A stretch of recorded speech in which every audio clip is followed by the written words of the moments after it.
संयुक्त राष्ट्र महासभेचं विशेष सत्र सुरू आहे। रशिया युक्रेन युद्धासंदर्भात हे सत्र बोलावण्यात आलंय।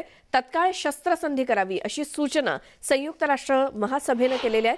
तत्काळ चर्चा सुरू करावी अशी सूचना सुद्धा संयुक्त राष्ट्राच्या महासभेने केली आहे। वाढत्या हिंसाचाराचा फटका सर्वसामान्य नागरिकांना बसतोय, त्यांचे मृत्यू होत आहेत, त्यामुळे सैन्यानं मागे फिरावं असं आवाहन यूएनचे महासचिव अँटोनियो ग्युटेरेस यांनी केलंय। शांतता हाच पर्याय असल्याचं देखील त्यांनी म्हटलं। युक्रेनला सर्व ती मदत केली जाईल, त्यांना एकटं सोडलं जाणार नाही असंही संयुक्त राष्ट्रानं म्हटलंय।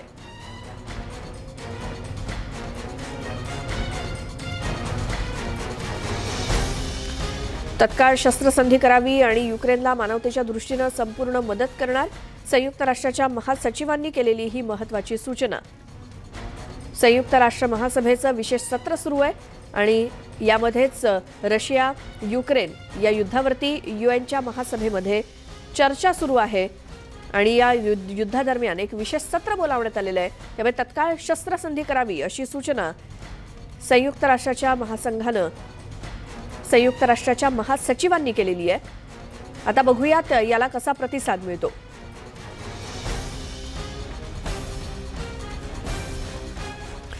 याच संदर्भात भारतातली तिसरी बैठक सुद्धा पार पडली। मोदींच्या अध्यक्षतेखाली ही बैठक झाली असून भारतीयांच्या सुटकेसाठी प्रयत्न करा असे आदेश किंवा निर्देश पोलंडला जाणाऱ्या मंत्र्यांना पंतप्रधान मोदींनी दिलेले आहेत। जे काही केंद्रीय मंत्री आहेत भारतातले ते या युक्रेनमध्ये अडकलेल्या भारतीयांच्या मदतीसाठी स्वतः युक्रेनच्या आसपासच्या किंवा शेजारील देशांमध्ये पाठवले जात आहेत आणि पोलंडला जे काही केंद्रीय मंत्री पाठवले जात आहेत भारत सरकारकडून त्यांना निर्देश देण्यात आलेले आहेत की भारतीयांच्या सुटकेसाठी प्रयत्न करा आणि त्यासाठीच एक तिसरी महत्त्वाची बैठक पंतप्रधान नरेंद्र मोदी यांच्या अध्यक्षतेखाली झाली आणि भारतातली तिसरी बैठक संपली मोदींच्या अध्यक्षतेखाली आणि भारतीयांच्या सुटकेसाठी प्रयत्न करा असे निर्देश पंतप्रधानांनी पोलंडला जाणाऱ्या सर्व मंत्र्यांना दिलेले आहेत। काही मंत्री हे युक्रेनच्या शेजारील देशांमध्ये पाठवले जात आहेत कारण युक्रेन सोडून जे काही अडकलेले भारतीय आहेत ते आजूबाजूच्या देशांमध्ये स्थलांतरण करतायत आणि तिथून त्यांची सुटका करण्यासाठी म्हणून